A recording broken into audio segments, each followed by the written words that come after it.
داسې جدا جدا به ژوند وي چې غریب وي زما د ژوند ملګری وینا الله دې ختمه غریبي کا اے مسافره په دیدن پسې دې مرما انسان دې ورک په غریبۍ شي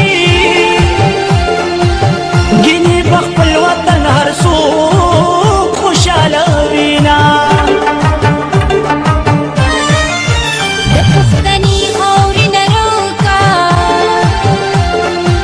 ستا جدایي مې جړوي نیولې شوما غونډه دې زما شین په خال دی تا ته مې سوال دی جینۍ